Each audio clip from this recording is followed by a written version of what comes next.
Voilà. Mais moi, je pense que originalité des pères et mères. Voilà, ces histoires-là des pères et mères-là, moi, j'ai. Ça veut dire qu'ils ont trop animal. Ils ont un degré. Non, oui, ils ont un degré. Oui, ils ont un degré moins à ma casse. Voilà. Toujours un cycle moko universalisé. Ça veut dire que tout, ils ont comme un moko. Culture, ils ont comme un moko. Nous, ils ont comme un moko. Alors, faut toi apprendre et accepter de vivre en famille. Ce qui a magasiné émergé à soleil lune. La lune ne fait qu'interpréter la lumière du soleil. Ça vaut de savoir tout ça. Nous autres, il y a un Rome, il y a un Vatican. Le Vatican. Et ça, on est pour le Vatican. Vous êtes des aveugles. Comment? Je pense qu'il faut questionner vos pasteurs. Pourquoi ils ont fait ça? Il faut questionner les abbés. Les pasteurs, même les abbés, nous autres, il y a un Kamba. Je mets ma vie en Angers. Ok, Bouka. Bouki, je mets ma vie en Angers. Ok, Bouka, Badou, Sakora, Jimbang. Bozi, va salir des tests diagnostiques ADN. Le Vatican, tu es c'est une autre chose. C'est déjà vendu. L'église Kimbangui était vendue. Et vendu par qui? Par l'église catholique. Maman a été l'église catholique. Oui. Surtout dans Kiangani. Mais moi je pense que tant ma kambesani na batata, batato bakinda kinde pe ba yebisa Kiangani vérité. Kiangani a vu pouvoir au yemoro yebi na ngote. Vatican mon akawana. Vatican est un sanctuaire de plusieurs reliques. Il y a ancêtre, il y a humanité. Il y a la puissance, il y a Reine Mariale. Vraiment, plus du pays, et comme on vous dit, quel est les esprits par rapport à la guerre qui se passe à l'Est? Les esprits? Oui. Les esprits ne disent rien du tout. Maintenant, ce qui se passe à l'Est, c'est normal. Qui vous dit que c'est des esprits qui connaissent tout? Il y a des esprits qui sont plus durs. La carte a donné une hiérarchie spirituelle, il y a des esprits qui sont plus durs. Il y a des esprits qui sont hyper intelligents. Bokaba Limboka, dans 5 ans, il y a l'équipe. Dans 5 ans, on a l'oublié pour m'écarter. Parce que ma douceur s'est préparée à ma casse et fou. Je pense qu'il y a eu beaucoup de prophéties. Bini, dans l'église, il y a Sika Kenda. On a eu 3 ans de mort. Élection Izalate, élection Izala. Je vois un Rotambo à la Kiti, je vois ceci. Dieu m'a dit, Dieu m'affirme que je serai président. En fin de compte, voilà la réalité. Ce qui est sûr que président, il faut le cas Kabamboka, dans l'ancêtre. C'est important à dédier Bamboka dans le stade de l'action. Il n'y a pas si Bamboka. À Kabam, on a Bamboka avec divinité en nature. Sauf qu'à Kabi, on a dû faire le Est et à Congo. Je pense qu'il y a le bâti. Mobutu, tellement il était connecté, il savait la loi, comment renaître un pays. Voilà. Ce que Mobutu a fait, Mobutu a fait la renaissance, le modèle d'un pays. Voilà. Et c'est ça, sinon Moni a changé, c'était obligé de se rechanger comme Zaïre. Pourquoi? Parce qu'il a eu à faire un contrat avec Zaïna. Voilà, ça c'est sa vie, il a eu à faire un contrat avec Zaïna.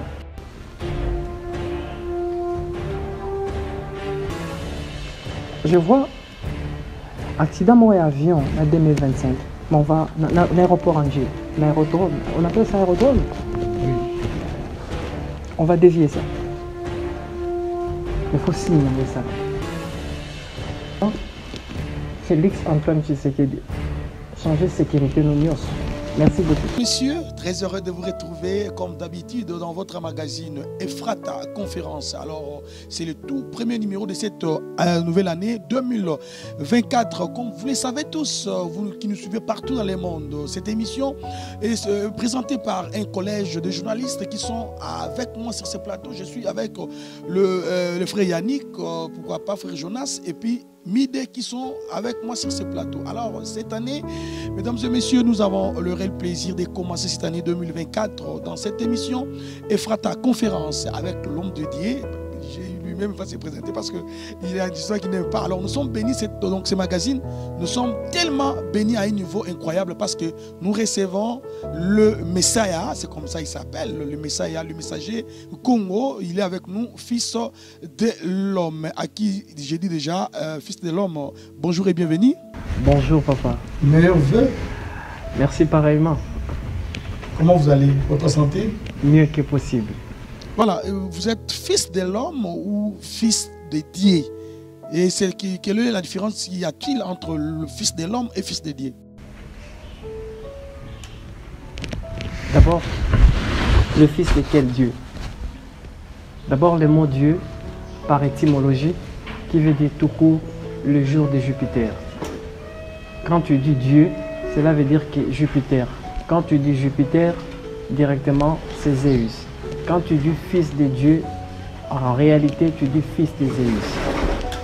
Alors que Zeus, c'est la divinité à monde mineur. Il ne basa un pouvoir à créer multivers. Je pense que je suis un fils de l'homme. Vous êtes un fils de l'homme. Pourquoi vous avez préféré, vous alors, pourquoi vous avez préféré qu'on vous appelle fils de l'homme? Pourquoi? Oui, moi, dans la moto. C'est ça ce qui est important. Vu surtout tout ça, n'est-ce pas? Vu surtout tout bimi na papa na maman. Alors, pourquoi là? Moi, na outaka na papa, je pense que nous sommes fils de l'homme. Congo. C'est ça. Très bien. Alors, comme Mboka Nabiso est outil la période de ma ponami pesali, ma ponami oyo, tout vous avez des résultats présidentiels. Et donc, c'est focalisé plus d'abord na Mboka Nabiso, mais avant cela, on a fils de l'homme, Aza na église nini et puis Aza na religion nini. Papa journaliste, je pense que depuis la nuit des temps, loi et naissance, ils ont manifesté. Mon côté, mon bébé à botani, na front, babambi, chrétien, musulman, tralali. Ça n'existe pas. La religion, c'est vous, les humains, les beaux créants. Je pense que le Fils de l'homme n'a pas de religion. Est-ce qu'il y a une religion au soleil? Personne ne connaît. Qui connaît la religion Yamang? Qui connaît la religion d'un nouveau-né? Je pense que c'est pareil. Beaucoup de gens s'identifier comme étant des êtres sans religion. Le Messiah est sans religion. Le Messiah est l'étoile de l'aurore. C'est ça. On vous appelle alors prophète du Congo? Messager?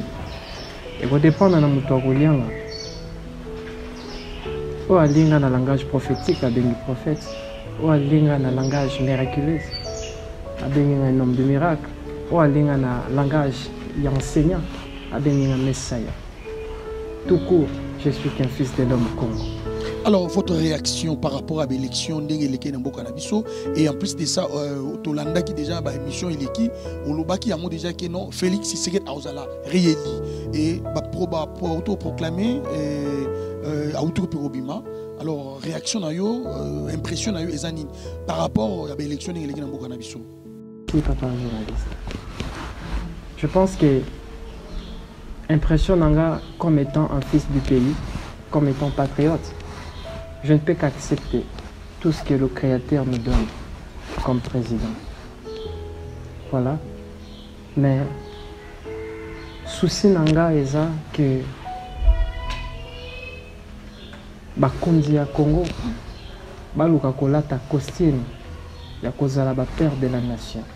Oui, notre président Antoine Tshisekedi, ça est komamaka déjà. Mais monsieur ute koleka na lobaki eloko moko. Nyonso ezosalama na Congo na oyo ekoya na oyo bazokana nyonso ekomama po bitumba nyonso tu ekoyaka na futur ya Congo si tolonga yango ya Congo ezala Congo. Je m'explique. Je suis très content. Il y a président de la Comérélie. Je pense que des grands pouvoirs impliquent des grandes responsabilités. Et les grandes responsabilités à niveau patriotique exigent vraiment un grand amour de la patrie. Notre président doit apprendre à se marier avec la patrie. C'est ça l'unique travail à comme père de la nation. Fait 5 ans déjà au tout ça là. Donc à Balara la nation a été lilo. Non mais il y a des procédures. C'est pas quelque chose où la non, il y a un travail. Il faut travailler comme père de la nation. Alors qui doit le faire travailler? Parce que déjà, 5 ans déjà passé. Qui doit les faire travailler? Moi, je suis rapport à biso tout le monde. Il y a le Cameroun pour aller de Sikazali. C'est ça. Alors, Cameroun, pour aller de Sikazali. Pour aller de Sikazali. Merci beaucoup. Et c'est sur base de ça que je te permettre d'aller à Komitamboula. La carte à ma belle et à mon lien. Merci beaucoup, fils de l'homme.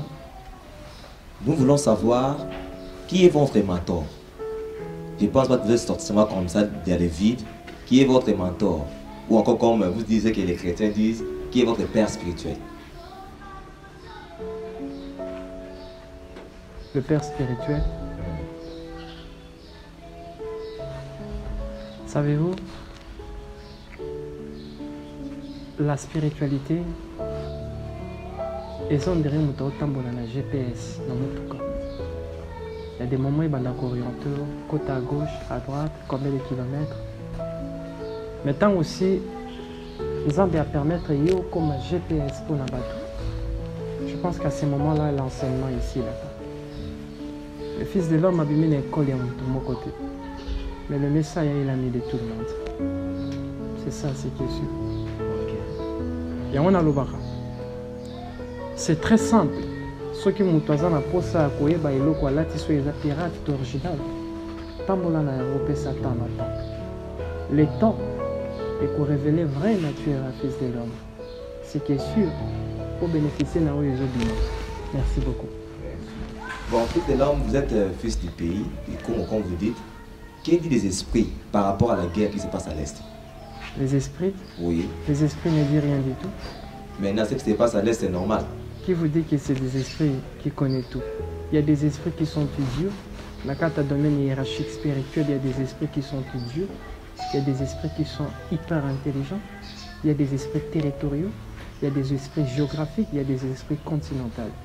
Par rapport à ce qui se passe dans notre pays, il faut questionner les ancêtres. Questionner les ancêtres? Oui. Maintenant, étant que vous avez dit que vous êtes une pensée. Je pense que Bokabagi Mboka, dans 5 ans, on est l'équipe. Dans 5 ans, on a lobby, bon mécaté. Parce que ma douce s'est préparée à ma casse et fou. C'est ce que j'avais dit. Le président de la République, Antoine Tshisekedi, tant Azaraki na stade, il y a, on appelle ça quoi, électoral. Je pense qu'il y a eu beaucoup de prophéties. Dini na ba église ou yesika kenda. Ou ba on nyos par exemple dans moko. Élection izalate, élection izala, je vois Rotambo Anakiti, je vois ceci, Dieu m'a dit, Dieu m'affirme que je serai président. En fin de compte, voilà la réalité. La réalité est la maman univoque de toute vérité. Là, on ne peut jamais nier cela. Ce qui est sûr que président, il faut le cas Kabamboka, l'ancêtre. C'est important à dédier Bamboka dans le stade de Martin. Et n'a pas si Bamboka. À Kabamboka, Bamboka va divinité en natif. Soka Kabiango, ma douceur au Fumamana Est et à Congo. Je pense que dans le Baki, vous en avez tout dans la banane. Ce qui est sûr, Yangwana. Naza, juste pour on appelle ce message Wouti, na 3 ciels. Le monde des 3 ciels, c'est que le monde des ancêtres ou dans l'au-delà. Et le message Wouti dans le monde du Nord, pas un gardien territorial. C'est que les esprits disent, va payer ça dans Mboka. Va payer ça Mboka dans Mboka ancêtre, dans l'esprit moroté. Si par rapport à l'esprit, est-ce que l'autre, ça, président de tout pour comprendre qu'il faut réagir dans le Le président n'est pas encore connecté à la terre. Nana Bali Congo. Comme président de la République, c'est synonyme, il y a comme un père de la nation. Être un père de la nation, tu dois apprendre à épouser la terre. Il y a des procédures. Oeme Makamoto a comme un père de la nation. Il n'est pas encore connecté. Tant que tu as comme père de la nation, Yamboli Kame comme un Mboka Yobayo la Kisao. Yomoko comme un prophète Yamboka Nayo. Yomoko comme un veilleur ou comme un gardien. Et c'est ça ce que moi j'aimerais qu'un président, modèle à président Nagusso, fasse comme ça. Parce que nous vivons dans un pays qui est souverainement élevé dans la dimension vibrationnelle et spirituelle, mais on est tellement conscient de ce qu'on est, inconscient de ce qu'on est, et voilà la suite. Maintenant, nous avons appris que le président, bon, tout président de notre pays, dans le président, a coûté la province. Qui vous dit que les chefs coutumiers ont le pouvoir? Beaucoup de chefs coutumiers, plus de 80% n'ont pas de pouvoir. C'est des hommes qui portent des choses traditionnelles comme bas. Donc ils n'ont rien. Ils n'ont rien. C'est pour ça que le président n'a pas pu épouser la terre. Non, mais moi je pense que c'est pas ça. Il y a des procédures. C'est pas pour rien le Créateur a permettre de telle sorte que les nations surtout allaient évoluer. Il faut étendre dans le courant prophétique. Voilà, pour que permettre une nation et qu'elle Je pense qu'aujourd'hui que tout le monde comprend que le Messie avait raison quand il a prédit qu'il y aura élection, le Félix ça sera réélu, il y aura ça, avec des précisions exactes. On a tout précisé. Je pense que on a lobby les angwana. Oyo bango balobi les angwana lobby. Ngana za point ya pamba. Soki bakoloka basaleli. Soki bakoloka te ah ngana za na problème te ngana za message naza muleki nzela na oleka. Kongo eza ya bino. Merci. Fils de l'homme, tous a toujours na makambo ezo simba vraiment ekolo Congo. Okoki koyebisa biso divinité de l'eau ezali nini pe koki expliquer biso na mozindo mboka na biso Congo pourquoi babengaka yango Zaïre. Je pense que sur le plan historique, causons d'abord en Congo. Pourquoi Mobutu a changé de Zaïre? Parce qu'il savait, Mobutu connaissait des lois. La spiritualité en réalité c'est quoi? La spiritualité est une science des lois qui nous permet à se rapprocher de Nzambe. Parce que, je vous donne l'exemple. Si tu veux comprendre l'État, ce sont des lois de l'État. L'État est à l'État. Ils ont des mots de Nzambe. Ils ont besoin l'ensemble de tout ce qui est loi et de tout ce qui est principe. Voilà. C'est-à-dire que c'est lui qui veut comprendre le Créateur. Il faut qu'il y ait une loi où il salami dans la nature. C'est là où je reviens. J'avais dit que le vrai sauveur de l'humanité, c'est la nature. Voilà. Je pense que c'est à ce niveau-là que tant au moins dans la moutazo, tant la loi dès qu'on permet ça, aïe, bandé na modifier l'espace naïf. Alors Mobutu tellement il était connecté, il savait la loi comment renaître un pays. Voilà. Ce que Mobutu a fait, Mobutu a fait la renaissance, il y a un modèle d'un pays. Voilà. Et c'est ça, sinon monnaie a changé, c'était obligé de changer comme Zaïre. Pourquoi? Parce qu'il a eu à faire un contrat avec Zaïna. Voilà, ça c'est sa vie, il a eu à faire un contrat avec Zaïna. Zaïna, c'est l'une des divinités qui réside dans le fleuve Congo, dans le 3e siècle. Je pense que... Bon, c'était l'un d'eux. Pourquoi? Parce que cette fois-ci,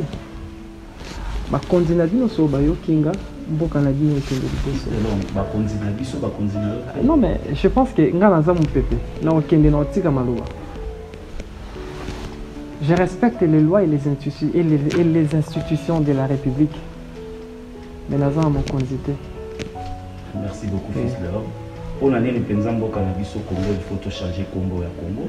Mais oui. Et pourquoi Congo Léopard? Non mais... Laissez-moi évoluer. Pourquoi? Oui, évoluer. Et pourquoi Mboka Nabiso de Congo il y a l'équipe nationale de Léopard est vieilli, il faut tout changer. Et pourtant, en 1968, dans ces plans 4, tu dois à Moseka. Puis, quand la mine était en 2009, en 2013, tu dois changer. Merci beaucoup, papa. Je pense que ceux qui m'appellent ceux de l'amour, à 4 ans, et quoi t'as-tu? Impossible. Impossible. Pourquoi? Parce que vous avez évolué. Il y a un cycle de création. Et là, comme mon côté, tout imitatif, tout échangeable. Ça fait partie des lois de l'esprit. Voilà, cela veut dire quoi? Et comme à un certain moment, vous allez comprendre que tout le totem est lié à une divinité. Ces divinités-là, les babengi bango des gardiens protectrices ou des gardiens protecteurs d'un pays, voilà, d'un continent. Maintenant, à cette époque-là, Mboka Nabiso est un esprit à léopard. Mais il a déjà vieilli. Cette entité c'est vieillir déjà. C'est la loi de la l'équipe nationale est belée à Afrique, elle va garder. Quand c'est beau Coupe d'Afrique.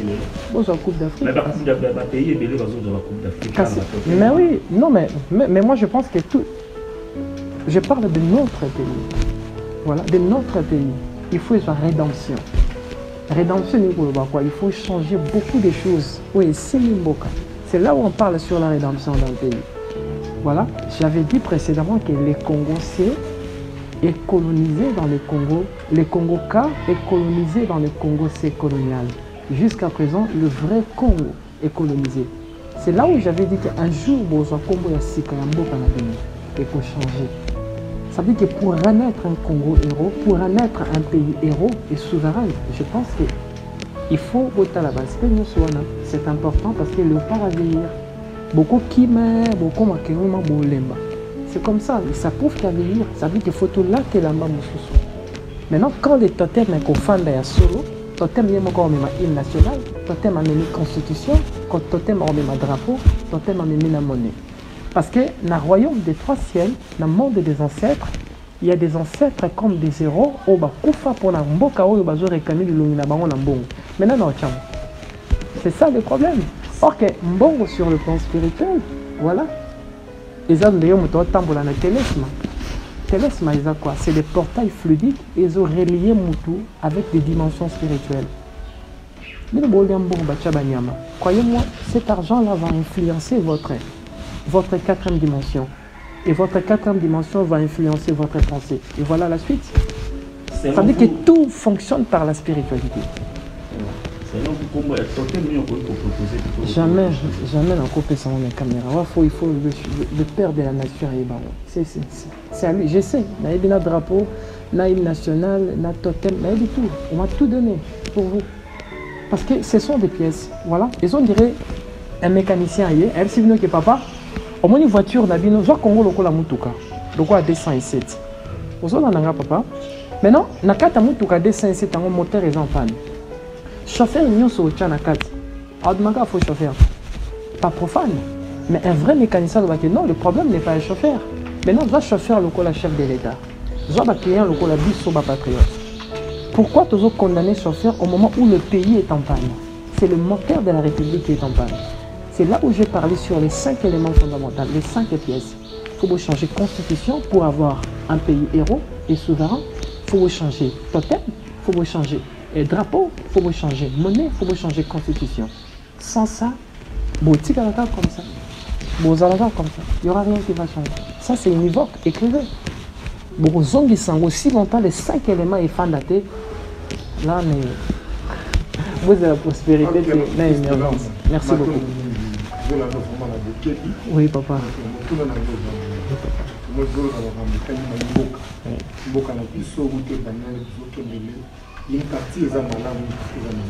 Non, non, c'est ça, madame. Ok. Et là, on est ça pour l'indépendance spirituelle de la République démocratique du Congo. Et puis, ils ont été éliminés. Pourquoi on a l'église? Ah, pourquoi on a l'église? On va être l'église. L'église, il y a surtout. L'église, il y a surtout la Ramokanda. Il y a livre, il y a Bible, au battant les 5 livres de Makiona.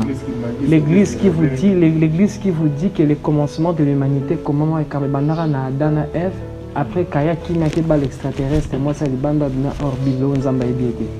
Tu vois, moi je pense que il faut sortir de la vérité. L'Africain, savez-vous ceci, mon papa, que vos ancêtres ont allaité l'humanité, la spiritualité. Vos ancêtres ont allaité ba melissa mabele ya molimo na bamboka nyonso tu ozomona lelo. Comment voulez-vous imaginer que les autres ont dit si ma collègue na bato biso to apprendre? Ça veut dire que quelque part il y a une déviation trajectoire vibrationnelle. Maintenant c'est na biso d'être reconnecté à cette branche là pour que tout ça soit élan mon sous soit sika. Nous sommes dans papa. Je pense que d'abord on a toute la question où est l'oche du Chango? L'oche de Chango, je pense que les ailes sont en Boka-Oté, je pense qu'ils sont en Belgique. Pourquoi? Or que là, l'oche de Chango, aujourd'hui, ils ont compris que le secret de la mathématique est sorti du Congo. Ici, dans votre pays. Maintenant, imaginez, quand on parle de la mathématique, on voit quoi? On voit la trigonométrie, on voit les binaires. Voilà, on voit les binaires. Quand on voit les binaires, on voit quoi? La technologie. Ça veut dire qu'il y a une partie, la technologie, une partie spirituelle, scientifique, il y a un beau bon, ça, voilà, ça, il y a beaucoup de choses. On vous a dit que oh non, Mina Lumumba, c'est pas Mina Lumumba. Ça c'est faux. C'est pas ça. Moi, écoutez, ce qui est sûr dans votre pays, il n'y a pas rien. Bon, ce qui est sûr dans notre pays, il faut éviter de souder. Voilà, tout est à refaire. Tout à refaire. Exact. Selon le message. Exact. Père spirituel. Non, je ne suis pas un père spirituel, je suis une pensée. Ok. Et toi, quel messager? Un message. Je suis un message. Oui. Et là, on a l'église Nini. L'église a son antique et la batubala, et la nature. Parce que la nature détient le secret des secrets de tout ce qui est et de tout ce qui suit. Et c'est ça la religion. Voilà, la religion des religions qui est au-dessus de toutes les religions du monde, c'est la nature.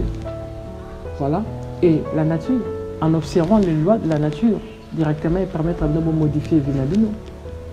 Qu'est-ce que la religion a apporté en Afrique? Dis-moi quelle est cette religion qui a donné la paix en Afrique. Comme quoi? Donne-moi l'exemple. Non, ça c'est rien. Ça c'est rien. La prophétie, hormis la prophétie. L'on a ma prophétie parce que tout le monde peut prophétiser. Après, mais ensuite, non. Non, mais non, suite. Bon? D'accord, alors je pense qu'il vous soit ainsi. Non, mais moi je pense que je vous dis des choses qui sont réelles, vous mangez à la vérité. Écoutez-moi papa, la réalité est la maman de toute vérité. Nous vivons dans un pays où Congolais faut palper réalité. Voilà, la vérité c'est une réalité vécue, mais on parle bien d'une réalité substantielle. Papa, cela veut dire quoi? Je m'explique. Prophétie ici c'est ça na Congo. Depuis yo bando botama na kata mboko ya Congo. So ba bengi pasteur moi na botem na maternité on peut sa prophétie ni. On servante munene nzambe. Alors banen ba sa bampol pour être. Banen ba sa micro. Je pense que posez-vous. Banen ba tonga ba gratte-ciel. Banen ba changer ma bébé. Y a pas. So moi na côté national politique loi liboso ba ba comme autiste ça, il faut comprendre que la conscience, il y a 100% des Congolais, ils en ont un degré hirou. La pensée hirou, animale. C'est qui est sûr. Voilà, très bien, merci beaucoup. Alors, ça veut dire que nous, excusez papa, nous prions pour manger, pas pour créer. Lorsque vous allez comprendre, on cherche le créateur pour créer parce que nous avons une notion de la création. Tout ce que le créateur nous donne, ils ont une sens à la création. Tant besoin nzambe na mabele akongola sablo ndengo bundana satan na nzambe te mwana muto okutana nzambe ya solo vie il faut changer, n'est-ce pas? Aujourd'hui on chasse les démons de Bukondonosor donc ils vont bengani tous nzamba fanda olia popcorn naturellement là-bas on c'est là-bas sacrifice à la louange. Voilà, je pense que les Congolais, la jeunesse, faut être réaliste. Donc le problème est que la religion a ruiné l'Afrique. Voilà, la religion a ruiné l'Afrique. Maintenant, là, il y a un pasteur nuance, il y a un prophète nuance. Oyo lelo, bakutanaka, na chef de l'État, na degré où batobiki na Congo, ba pasteur na minene. Donc bango nyonso. Ba yebi Bible minene. Là-bas na minor, ba yebi moko na bangote. Ba pasteur nyonso a Congo. Ba yebi bangote na minor. Mais oui, ce sont des historiens, ils maîtrisent l'histoire hébraïque. Ok. Ben, mais c'est ça. Être un pasteur, c'est quoi? C'est maîtriser l'histoire hébraïque, c'est fini. Être connecté à premier degré à fréquence en monde marial, c'est fini. C'est ça. Connecté à deuxième, pardon, la première fréquence, il y a magie du monde Armstrong. Mais c'est fini. C'est ça.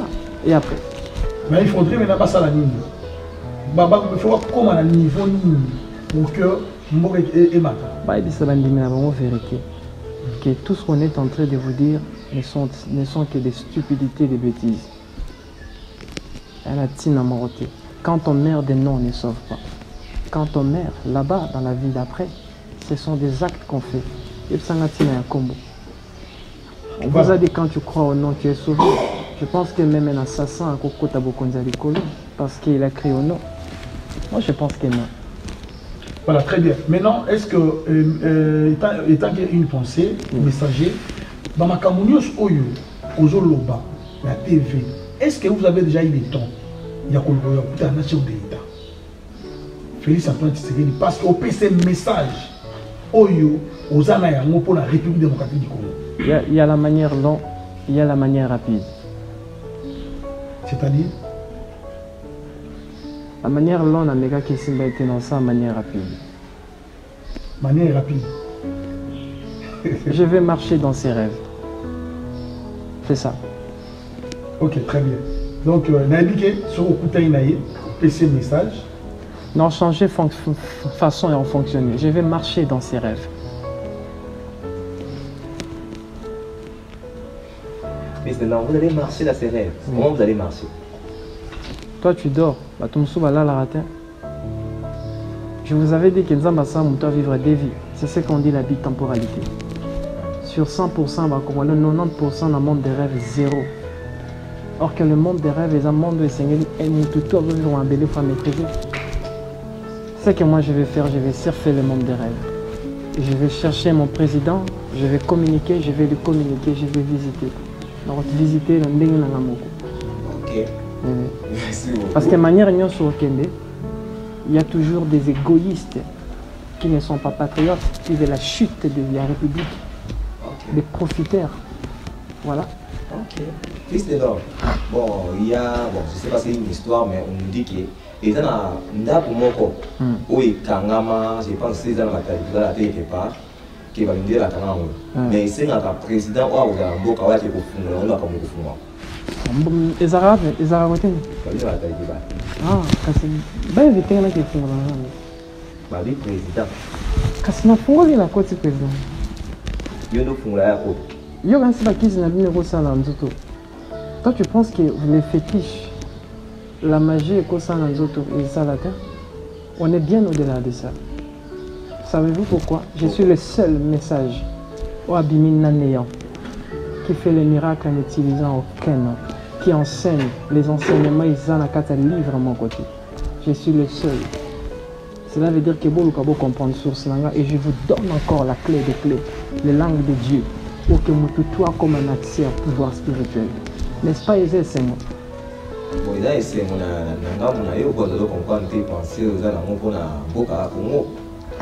ben, moi, je pense que le temps est un meilleur allié à la réalité et la vérité. Ok. D'accord, voilà, je pense que tu es là.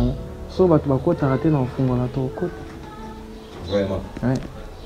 Bon, revenons un peu à propos de la spiritualité. Osons dire que Mboka Nabi au Congo, quand on est en Israël. Maintenant, comment se fait-il que vous avez des clichés?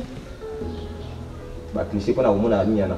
C'est vrai, quand ça commence à faire. Vraiment. Okay. La carte de RDC est dans Israël. Ouais.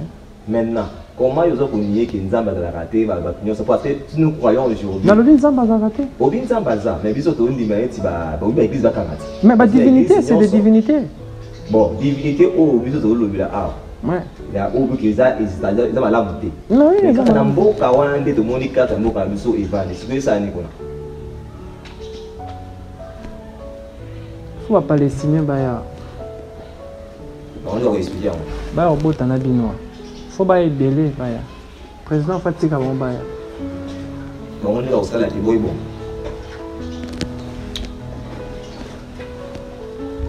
Il faut bailler. Mais tu vois qu'il va des informations il y a le Gouta qui va courir. On a encouragé le gouvernement ça là on bailler. Ce qui va indiquer Batika Bambaya, Bafan sa constitution, Bafan sa loi malam Batika Bamba Kota. C'est pour ça que c'est Congo est un nene pour la bino. Ils ont pour la biso. Donc tu vas rendre le coup il y a plein de beaucoup. So ba loi ifandi malam. Tu vas rendre pour vendre bango kimia. So ba loi ifandi malam, constitution ifandi malam. Bafan pourquoi? Tu sais combien de nos frères bazar en Europe ils sont à l'aise? Ou l'année décembre faut bien aller pour atteindre au moins 100 €. Je pense que bakuna bazar mboka bapaya. Mutu mota zapana. Chana mutu no personne n'est chez soi. Ils sont surtout tous quelque part. Est-ce que connais-tu origine la barrière arrière grand-père Nalo? C'est Kabaouta? Mais pourquoi jugez-vous les uns les autres? Aussi longtemps, mort on a quatre années d'origine. Le plus important, c'est ma belle moko. Le Congo est grand. Il faut tout accepter. Dans le l'émission, il faut accepter. Le jour où on fait de sa constitution, on fait de la loi malam, au Congo, il faut tout accepter qu'on fait un peuple pour l'émergence, pour synergie et permettre l'évolution. C'est important. C'est très important. Je pense que moi, j'encourage les chefs de l'État à permettre à la Palestine. Mais c'est bon, il y a chemin. Quand on a vu les affaires, le temps où il y a des gens qui ont ça, il faut bailler. Pour que vous fassiez la porte, bailler. Tout le monde a un kwanga, tout le monde a un mutangu, tout le monde a un tendele. Voilà, pour profiter du soutien au Congo. Je pense qu'il va porter en plus, il faut bailler. C'est bon, côté. Là, oui. Ils ont continué toujours dans le solo, ils ont simba vraiment et mon bakongo. Donc, qui ça la nuit? Papa, quand il m'a l'oba nanga, n'a lu bakoko. Bakota. Donc, qui ça la nuit n'a pas pour récupérer une partie de la souveraineté au Nigeria. Et puis, pourquoi selon vous, Mobutu reste jusqu'à aujourd'hui le seul père de la nation, tandis que la RDC a connu tant de présidents?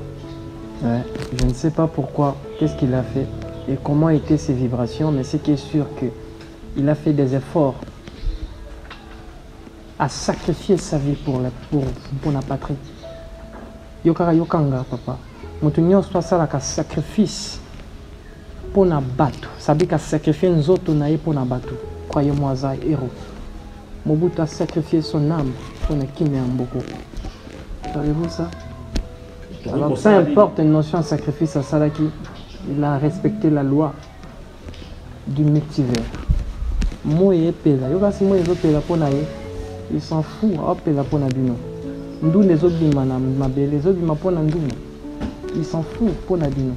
C'est ce qu'on dit la loi de l'interdépendance. Celui qui transcende à comprendre la loi et à sacrifice devient un fils des cieux. Mobutu c'est un fils des cieux. Alors, tu vois que ça n'est pas tout. Besoin de sans autre ici. Après, vous ressusciter l'esprit. Pour souveraineté, il y a des gens qui ont ça qui flambeau à souveraineté. Des fois qu'il y a des gens qui ont ceux qui ont récupéré ils ont après, sans les commis, il y a des choses qu'on fait pour que son esprit agisse. Comment voulez-vous croire que l'esprit a mousé et ont surfé jusqu'à quoi qu'il s'aligne à 50%? Voilà. Je pense qu'il y aura un moment et ça à 100%. Avant midi, mon abango ça à 100% et sengeli na bango. Et sengeli na bakambiambo kabasala nini. Bazwa, voilà, babilongio ya bango wana bakufa batiango na kati ya bambongo. Et je vous dis encore, bolia mbongo moko na mboka wa babengango héros. Mbongo musu bolia na mboko babengango nzembo. Bolia dembongo, franc et longo. Boko mango lelo na ebisini. Franc congolais et le Manamboka. Franc congolais le Manamboka, c'est ce que tu regardes. Nalobi héros. Héros. Il y a pas héros. Nalobi héros, il y a français. Il y a pas héros, il y a pas héros. Pour Namboka. Balongi. Boliambongo ya balongi, nambongo ya nzimbo. Yango nambongo wana nde muteko bilongi ya ba o nyonso to ba précédent ba sacrifier vie na bango. Être un père de la nation, il faut accepter ça, se sacrifier. Il faut okoma mbeka. C'est-à-dire Mobutu s'est sacrifié. C'est sacrifié. Ok. Et personne n'a osé faire ça. Fils de l'homme, pourquoi l'Afrique devrait avoir besoin d'un roi spirituel? Un roi. Je pense que d'abord, il faut comprendre que l'Afrique, sur le plan vibrationnel, l'Afrique n'a qu'un aspect royal. Vous allez comprendre que l'histoire de toute l'Afrique, il y a eu toujours des royaumes, des royaumes, des royaumes, des royaumes. Après quelques temps, quand des colons sont venus, sous-entend qu'ils sont venus nous civiliser, ils nous ont imposé voilà, des structures démocratiques, des républiques. En réalité, c'était des royaumes. Pourquoi? Parce qu'il faut tous s'accorder, voilà, la fréquence, il y a royaume, pour nous permettre de telle sorte que nous, Congolais, tout ça, de vraiment cette souveraineté, nous avons Elongo Bani. Merci. Ok, on peut donner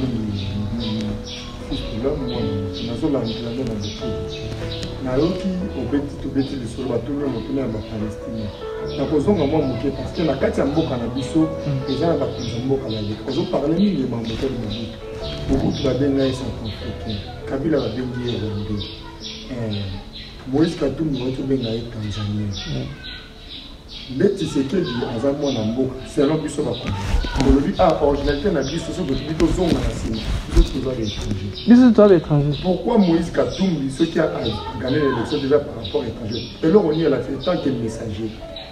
Non, ben en fait en réalité Moïse Katumbi a gagné pourquoi je pense qu'il y a un qui bien Moïse Katumbi a na elembo ya kozala ministre ya économie ya mboka oyo azana elembo ya kozala président te même ça qui bino na lobaka ngo na 2022 c'était na décembre entre 2023 que Moïse Katumbi azana elembo ya kokoma ministre ya économie non président de la République. On est un président bamuta bota mara président ce matin a commis il a fallu travailler comme un père de la nation. C'est comme un homme. Mutabota maka déjà, abota maka déjà homme. Ce qu'on fasse ça, le travail pendant comme un parent. Voilà, c'est ça ce qui est sûr. Mais je pense que c'est ça que je dis. Niveau nabiso, ils en ont trop, ils en ont assez makase. Voilà, non te comprendre, non te accepter paradigme ainsi caté. Tu dois accepter l'enseignement ainsi caté. Qui connaît ses origines? Mais autant les famille royale, où ils sont en Angleterre, ce sont basés en origine allemand. Mais basés en diriger Angleterre, n'est-ce pas? Moi je pense que c'est ça ce qui est fou. Voilà. Mais moi je pense que surtout la originalité des pères et mères. Voilà ces histoires-là des pères et mères. Là, moi j'ai. Ça veut dire qu'ils ont trop animaux. Ils ont un degré. Non, oui, ils ont un degré. Oui, ils ont un degré moi à et ça, c'est des animaux qui peuvent penser ça dans le monde, dans le monde comme universalisé. Voilà. Tout un cycle moko universalisé. Ça veut dire que tout, ils ont comme un moko.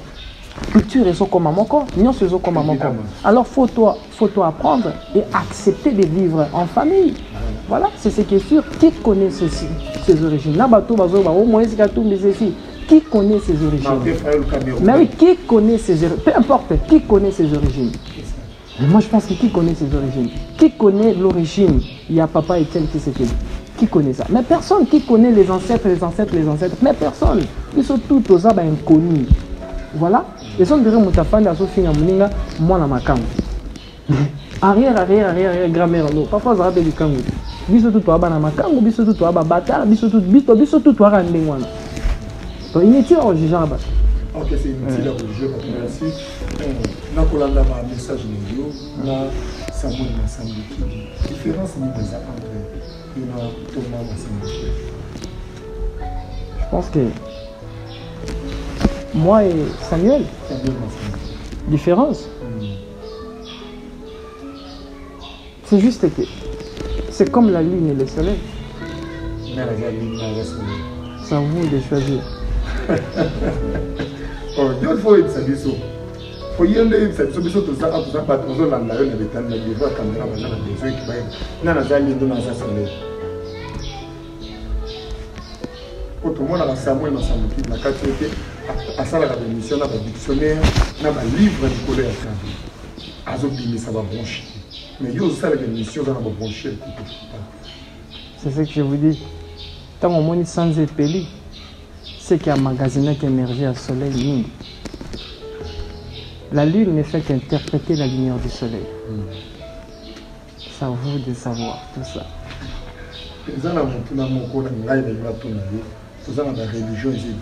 Merci papa.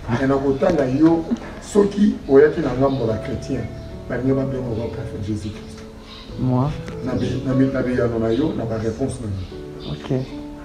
Tellement que vous avez messager, vous avez un message, normalement vous devez comprendre. Qui connaissait la religion de Sanada? Elias Jésus. Oui, beaucoup diront qu'il était Seigneur. Mais c'est faux.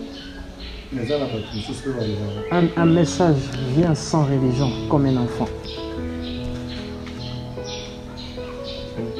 Un message vient sans religion. On n'a pas besoin de ça. Est-ce que moi j'ai besoin, il y a tous les démons méconnus, des esprits méconnus. Je pense que c'est à ce niveau-là. Je n'ai pas envie d'utiliser un nom. C'est ça la différence d'être un message et être un prophète. Un profil, franchement, dans le profil, ndenge tokutomona na film depuis avec un fond de Topoli, ils ont représenté Jésus-Christ. Je suis reconnaissant, je ne sais pas là faut que la maman a botinga aille pas origine nanga. Je pense que pour mon collègue faut bien gagner à ma famille mais yo binisi moi non moi je pense que c'est comme ça mais ce qui est sûr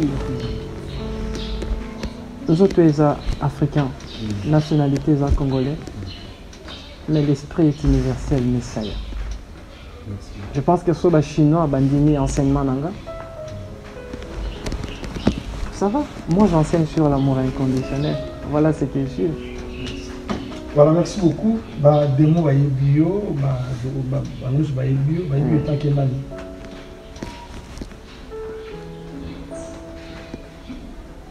pourquoi voulez-vous savoir? Parce que au début que non, des mots bio, bon, non, pourquoi? Ceux qui osent qui le connaissant la passe, n'est-ce pas? Mais bien les angles et tous les habitants. Non, on va répondre ça la passe. Pourquoi? Parce que nous autres qui sont qui potent à je pense que les débats sont comme ça. Quand tu marches dans l'impureté, ils vont venir dans ta vie pour te signaler que tu dois rentrer dans la pureté. Je pense que les humains, il y a une dimension spirituelle, c'est là où on a la compréhension. Que c'est lui qui reconnaît un créateur qui est au-delà du temps et de l'espace, à se libérer directement dans la loi dualité, de chasser des démons qui n'ont pas de nom. Pourquoi? Parce que des démons qu'on chasse à l'extérieur de nous sont à l'intérieur de nous. Des anges qu'on invoque à l'extérieur de nous sont à l'intérieur de nous. Quand tu comprends la loi, des lois qui est l'amour inconditionnel, tu deviens une lumière. Quand tu deviens une lumière, dis-moi, démons ils n'ont rien à vivre. C'est ce que j'ai dit, c'est lui qui est mon toit comme une lumière. Les ténèbres parfois ébahies. Or que le Fils de l'homme n'est ni dans la lumière, ni dans les ténèbres. Il est où? Je suis dans les temps. Vous êtes dans les temps. Je suis un fils du temps. Okay. Je ne suis pas, quand tu me cherches dans la lumière aux Zouangaté, tu me cherches dans les ténèbres aux Zouangaté, je suis un fils du temps. La maman de tout mouvement. Voilà. Ma réponse que je peux faire là, à ce qui concerne le président Mobutu, mais dans l'histoire à Congo, nous avons dit que Mboka Oyo, ceux qui les passent côté, c'est parce que Mobutu nous a côté qui démon, mais baloba démon. Bakoma démon bane. Mais baloba kaka. Kamutanga loba bakoma démon. Parce que na mona kana ba TV ngaza kanga Mobutu. Je pense que ce sont des Nenga batuto etobi na Congo, parce que côté parce que Mobutu n'est pas côté Congo na passe.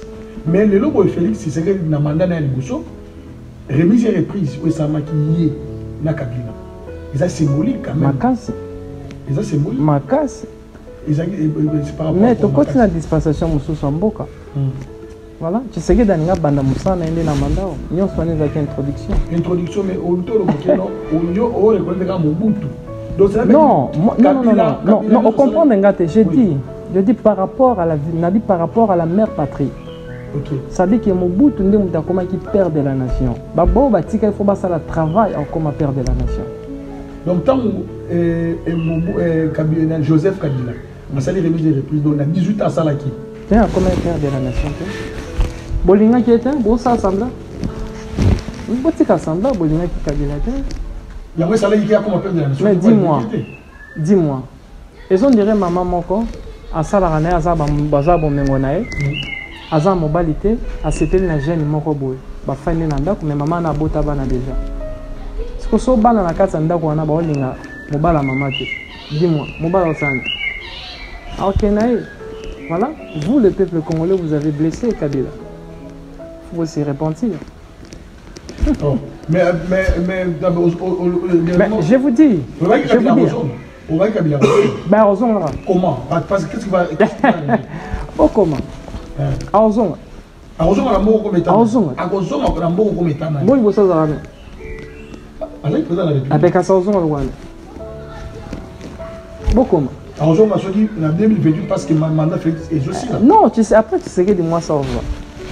Après, moi, si. Na momo fatanga non, à otanga. À otanga, le monde. Bah, préparé. Le monde déjà préparé. Mais nature est préparée. Ah, cela veut dire comment connecter par rapport à un message. Ah bon. Je ne peux pas tout dire dans la caméra, mais c'est que sûr qu'au zoom. Ok. Voilà. N'habitez. Autour de l'eau, il y a une importance à ma casse. Pour le dire, au Luka qui okutama, na président Félix, balinga qui okutama na yité. Mais au lobby, au marché na vanilo tonaï. Ouais. C'est un peu, ils un peu absurde, ils un peu abstrait, n'a pas la tête. Est-ce que ma candidature me souhaite qu'il y en a des bandas? Yanza Menin Oyo Limanga, parce que le Yanza Menin. Moi, je reconnais un créateur qui est au-delà de vos divinités. Un créateur? Oui, je connais un créateur souverain absolu. C'est lui dont je connais. C'est lui qui a créé le multi-univers. Il a créé le 9 NEA des Bitons. Il a créé des Shikurapta, des Akureapta, des Ekureapta. Il a créé des êtres galactiques et interstellaires. Un créateur dont l'amour inconditionnel est sa manifestation. Je connais un créateur qui n'est pas amour, mais il est l'amour inconditionnel. Merci beaucoup, fils des normes. Maintenant, quel péché Martin Faoul a commis pour qu'il y ait le destin. Le destin. Et vous avez dit comment déjà? Non, comment? Ouais, comment le destin va? Non. Le gardien de la destinée des âmes humaines, les 4 rois du soleil. Les 4 rois du soleil? Ouais. Les tétraréalistes. Ils sont 4. Donc, on dit le destin de l'âme humaine. Ça veut dire qu'il y a qui avant, il y a un maman signé un contrat. On appelle ça les contrats d'âme. Donc, il faut que les contrats ici, les zones dans la range. Bon, on peut être destin. Bon, on peut être non, c'est eux. Tout, je connais tout de vous, de vos âmes. Futur, on a dit, là, jour au Koufa. Mais c'est grave. Mais je vous dis. Pas juste au Koufa. Mais oui, mais ça, je Mais je connais. Je sais. Les hommes en tête, c'est facile. C'est juste que vos messages ne vont pas passer, non, vos messages n'ont pas message. Je suis un message. Vous êtes un message. Vraiment. Ouais. Maintenant, Nathan Yakala, le père, je le fais, tu sais qu'il dit. Papa, il ça qui est, il faut qu'il y ait un courant central. Pour que ça ait un ndako, na chambre la tombe ya Simon Kimbango pote, azwa makambo o mubutu. Nzota Kimbango ezakati. Il y a Rome, il y a Vatican. La Vatican. Et ça, on est pour la Vatican. Vous êtes des aveugles. Comment? Je pense qu'il faut questionner vos pasteurs. Pourquoi ils ont fait ça? Il faut questionner les abbés. Les pasteurs, même les abbés,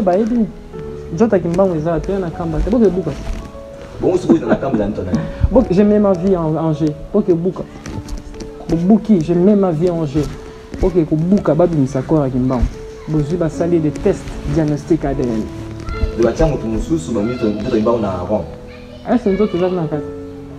L'homme consomme les illusions. C'est ça, vite ta religion. Vous êtes obligé de consommer les illusions, c'est ce qui nourrit votre foi. Donc, le ministère où il y a Kimbangiste, c'est déjà vendu.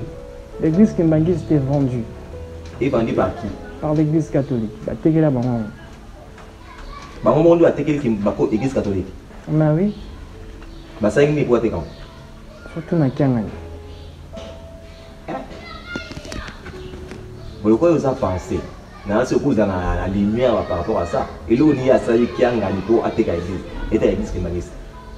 Mais moi, je pense que tant ma kambesami na batata, batato bakinda kinde fe ba yebisa Kiangani vérité. Kiangani a vu pouvoir au yemoro yebi na mote. À tout n'a quitté. Au lobby? À tout n'a quitté. Eh ben, moi, je pense que Ils ont un secret dans Bango. J'ai un peu de secret. Mais c'est qui est sûr que le corps de Kimbangu n'est pas ici dans votre pays. Bon, le corps, le secret, le secret, réalité. Ce qui va te dire, c'est que décider que ça va votre accord. Et là, on est ça, on a laissé. So, je pour nous, l'on y a un l'on na poto. Et demandez-moi. Si on a besoin, madame, vous dites. Ok, je pense que. Bah, mais Kaba, on a moi. Et ici, ma société. Mais moi, je pense que. Tu sais, Vatican, mon Akarona, Vatican est un sanctuaire de plusieurs reliques. Il y a ancêtres, il y a humanité. Les salades puissance, il y a Reine Mariale. Vraiment. Même ces corps, les autres, ça vient de l'eau, sur le sel aventure. Quand j'ai tant quitté le corps, ils vont venir prendre cette enveloppe et que qu'on a battu au étudiant. Je pense que des mois, même corps, on dit que moi. Et lis-moi. Lis-moi, où est ça? Et Zalaté. Et vous êtes un pour que les tests tirent le sale matin na suka. Souvent, comme on se souvient dans la Bible, Moïse, Nangomba, Babouaki, tout le monde a Satan. On a 5 livres à Makiona. Na beta qui se voit na Bawele ndota Moïse na Satan. Bawele na Nazara qui tanga ba fini Bawela qui était là. Mais c'est voilà qui était là. Personne c'est comme ça. Alors, moi je pense qu'interrompre ces livres de Makiona. Il y a Makiona. Les 5 livres des Pentateuques. Ceux qui ont les zaté, va comment d'autres n'ont c'est au livre. Observons les temps. Vraiment. Ouais. Merci. Bon, surtout Kaka. Et pourtant, je suis venu vous apporter une science. Et là, ça a fierté après ces sciences. Une science spirituelle, manière à comprendre les âmes d'une manière spectaculaire. Imaginez maintenant, ceux qui ont colombe à un bateau, il y a des livres, il y a des chapelets. Voilà. Je pense que le Créateur a un plan pour ces grands pays, pour le continent mondial. C'est ce que j'ai dit, le Créateur met des conditions préexistentielles. Il a permis de telle sorte que tous les Congolais pour une rédemption en Congo et Kobimana Bisso Congolais. Oh, le mal tant que je l'ai. Je pense que je suis traité de tout nom. On m'a traité de tout nom. On a fleuve. Personne n'était venu. Ils ont lancé des messages. On viendra. Personne n'était. Il n'a pas ça encore 5 jours. On a coopéré. Le service de sécurité va coopérer. Les soldats frontaliers vont coopérer. On va mettre un navire pour que les gens comme tout le monde a dit. Mais pourquoi? C'est ça. Moi, je pense que je suis le premier à défier. Surtout. Et jusqu'à présent, nous avons un stage à défi. Moi, je suis comme ça. Voilà. Et je suis un patriote, je suis un panafricaniste et je suis un message. C'est ce qui est sûr, Yangwana. Merci beaucoup. Fils de l'homme, vraiment, ils ont très important pour expliquer ce que nous avons vraiment. Et pourquoi, sur le plan sphérique, que l'actuel président Félix Antoine Tshisekedi et Joseph Kabila, Bazali Bandé, sont dans la même sphère. Oui, dans la même sphère, parce que le président, c'est ce que j'avais dit, je pense que ça, dans l'émission en 2019, dans le Baka, que Kabila a coupé sa pouvoir, la double naïve. Voilà. Vous allez comprendre que Kabila et Tshisekedi, voilà, c'est comme des jumeaux. Mais moi, je vais comprendre où vous êtes. Il faut comprendre que le président n'y a surtout pas de dimension, je parle des corps spirituels. Je ne parle pas des corps physiques. Les corps physiques, mais les corps spirituels, voilà, ils sont surtout quelque part dans un regroupement de familles. Il y a un moment dans la carte de la vie, au côté de la vie pour les c'est ton frère dans les dimensions spirituelles. Pour quelque part. Et c'est sur base à ça, la loi de la famille cosmique de te permettre tout ça là étude avec exactitude en disant que Joseph Kabila et président Tshisekedi sont des frères dans la lignée cosmique. Pour surtout on appelle ça ignoris. Voilà. Constellation. C'était les constellations des Gémeaux. Au-delà de la constellation des Gémeaux, Voilà, vous allez voir que le président Tshisekedi dans un même mois avec le président Joseph. Voilà. Ou, je parle, le sénateur à vie, Joseph, je ne sais pas si je m'abuse. Voilà.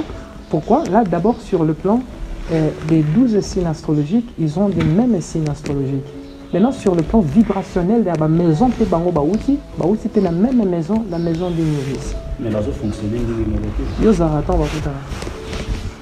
Yo, au Congo, tu as des mapas, ça va dans la même bilongo, mais comportement est différent. Il y a le Baïnana. Quand tu as ça, l'émission à télé, au film à Kabila, chaque jour, tu as quand même dossier, c'est bien Kabila. Qu'est-ce que vous voyez? Bilo détruit du Cambodge, ces gens-là déjà depuis longtemps. Mais c'est ça, nous on en a fait dans nos autres travaux congolais. Bon, je vous avais dit ici, et voilà, tout ce qu'il y a. Les gens, journaliste, c'est mon sourd. Boya, tant, toutes les émissions, quand après, tu vois que Moïse a tout dans le pouvoir. C'est ça. Pourquoi il faut comme un ministre de l'économie? Il doit accepter dimension. Il doit accepter dimension. Maman, va père et mère, la bino, la fobo beaucoup en amboko. Nous quittons botti à la rave à tamakala, ma bande. Maintenant, le fils de l'homme, on a toujours parlé la candidature de Bokana, mais moi j'ai une question juste à vous poser pour Nagio. Fils de l'homme, au père, ça que un message vous takala. Mais dans la émission, Nagio, qu'on ça du pays. Pour le fils de l'homme, comment il y a et puis autant il y a parce que les prophètes, les messagers, les pasteurs, les théologie, à combien de pasteur. C'est comme le fils de l'homme parce qu'il y a pour le chef de l'État, je vais marcher dans ses rêves. C'est comme le fils de l'homme, il y a tout ils ont naturel, je pense que Pondou est tiré à la Pondou.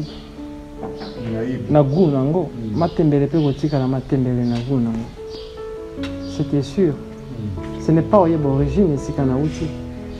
Peser mes enseignements pour comprendre qu'ils ont la longueur d'écart. Namambo nyo surtout batouatang il sera sur internet et partout. Et c'est ça les fils de l'homme. Bino mo bénéficier na lettre ou batie na kata enveloppe de botanga. Boluka boye baté ici quand enveloppe outil. Voilà, merci beaucoup. Alors, par rapport à ma candidature aux animaux, vous avez éclairé ma âme, vous avez besoin d'âme, mais vous avez éclairé. On a éclairé ma âme, mais on a ça dans le temps. Temps. Oui. La lecture du temps. Vous allez permettre au sala, au commun livre, au bengi, à Tria, et il n'est pas notre ram. Oui. La carte livre, au tient ma code. Ma code d'amour, il y a ma code d'amour. Il y a un long problème. Pourquoi? Parce que la foi ne peut jamais déplacer des montagnes sans la connaissance. La foi a le pouvoir de déplacer des montagnes qu'avec la connaissance. La connaissance, là, est un souffle de vie. Le livre de Tria ou Aram, tu souffle de Dieu à l'intérieur. Il suffit à qu'on qui tu vas déplacer les montagnes. Il y a tout. Obstacle, c'est ça ce qu'on dit l'indépendance ou Aram. Parce que les Congolais au nord, ils lobby à Liboma. À Olia, mon caca. Mamba Liboma, pour dire so mona de Moutalier Pondou et Bélissé Liboma. C'est quoi la conséquence des années? Conséquence des années. Les faits autant livre la code. So conséquence aux Congolais les années. Les athées. C'est conséquence dans votre athées. Conséquence pour les athées. Moi, on a retard en 900 ans. Soyez évité. Normalement, le livre, la chaîne a des gars parce que bon, on a assez. Celui qui est au Moutou, par exemple, à Zoubé. Les en 4. Les en 4. Celui qui est Moutou, la maladie. La chaîne à 4. Nyonso. La chaîne Nyonso. Moussala, tout, winner, tout les en 4. Celui qui a gagné winner. Avec la code des en 4. La chaîne à 4. Mais vous voyez, là, comme on est Jean-Luc, Mathieu, voilà. Apocalypse. Bon, moi je pense que c'est pas de mes attributions. Il y a tout un bateau géré staff voilà, commercial. Moi je suis pas dans ça. Je pense que le numéro est en assez. Le numéro est en assez. Au moins, le numéro est en message à Congo. Ils vont contacter l'administrateur. Il y a tout à l'intérieur. Saint-Esprit, tout. Dans la chaîne, on sent un miracle. Donc, est-ce qu'il peut passer au Sombango? Souci dans le fond. Voilà, merci beaucoup en tout cas. Alors, les derniers mots, parce que c'est la fin de cette émission. Ça, c'est, comme je dis, c'est la première série. Deuxième, il y a troisième, quatrième, cinquième. Parce qu'il faut que nous fassions les code, on a peut-être côté dans le livre, tout ça, on a code dans le plateau. Alors, le dernier mot par rapport à l'émission. Et puis, message. Et pas, il y a des bloqué pour mon chef. Pour la ligne, on a d'autres théories. Babengo Mamo. On a mis le mot à banque chef de l'État. Allô, Taka. Je évite ce que vous avez écouté dans le faut écouter dans le monde des rêves. On a besoin de tout écouter. Mais il y a connecté beaucoup d'années. Mais tout à l'autre, Taka. Bon, on a besoin de connecter pour marcher dans la carte de rêve. Il faut se connecter.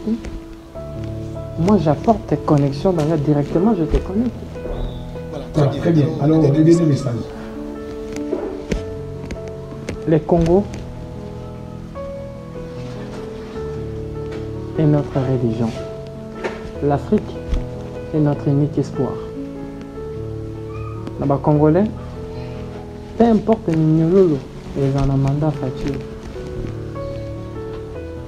Peu importe nous ça la libellé pour président. Malgré ma lobaki, bon kabaka mboka na la divinité. Est-ce que fungwama na ekokangama? Je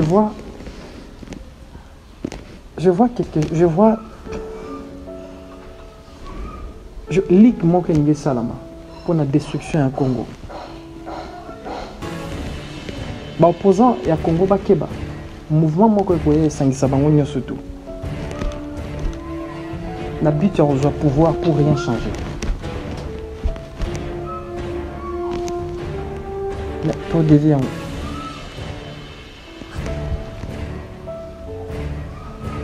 je vois beaucoup de morts. L'année, des années, année 2023, 2025, pardon, 2024, 2025.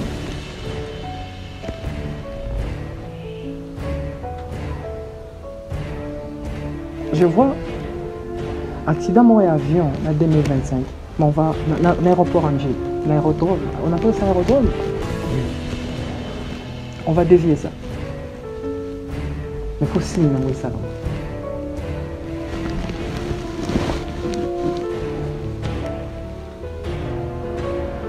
Président Félix Antoine Tshisekedi, changer sécurité nos. Merci beaucoup. Très bien. C'est la fin de cette émission. A changer sécurité dans l'Union. Oui, ici. Ayout. Eh ben, je pense qu'il faut y diser. Ok, pas changer sécurité dans l'Union. Pas changer sécurité, corps sécurité, pas changer en équipe. Akangamatoi, abandoloka bandoto. Kangamatoi, bandakoloka bandoto. Couper sa confiance dans le conseil de mon côté. Ce sont des humains. Le Congo est un pays spirituel. Il faut fonctionner en esprit. À bon entendeur, ça. Mesdames et messieurs, c'est la fin de cette émission. Ça, c'était le dernier message par rapport à cette émission de Messiah. Alors, merci beaucoup de l'avoir suivi. Merci à toute l'équipe technique qui est en place. Et nous étions avec Ebouya Fana Nanzambe, l'ingénieur Bravo Chima Yepourapa. Notre cordon s'appelle Beloti Kan Azanazala. Merci beaucoup à tous les confrères. Hein, et pourquoi pas le fils, hein, donc nos frères, hein, on les appelle les accompagnants de Messiah, donc, qui est avec nous, les disciples donc, qui est avec nous. En tout cas, nous lui disons un grand merci. Et puis, nous, dans Ephrata Conférence, nous nous retrouvons très prochainement avec le même plaisir. Allez, bye bye. On l'appelle fils de l'homme Congo. L'homme de l'éveil de la conscience supérieure, c'est lui. L'homme qui combat l'aliénation mentale, c'est lui. L'homme qui dit la vérité au vrai sens du terme, réel, en allant vers la source. c'est lui. Vous ne le comprenez peut-être pas? La réalité et le mamelon de toute vérité ne se cachent pas.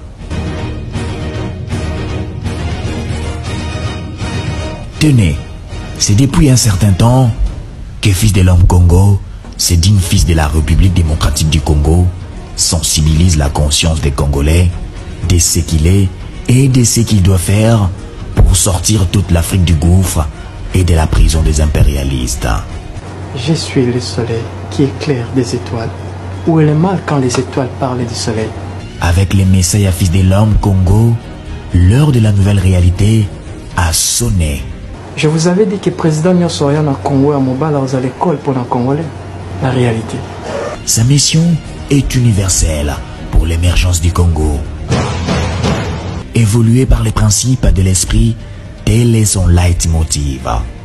Animé d'un souci pour la République démocratique du Congo, Fils de l'Homme Congo est dans la logique des 5 éléments pour faire émerger un pays, et c'est pourquoi il s'engage au-delà de la science pour faire évoluer les choses. Révélé par l'esprit, Fils de l'Homme Congo milite pour que le Congo ait une nouvelle constitution, un autre drapeau, changer de totem, un hymne et la monnaie, sinon le pays de Lumumba tournera à rond. Je vous avais dit qu'il faut changer de totem.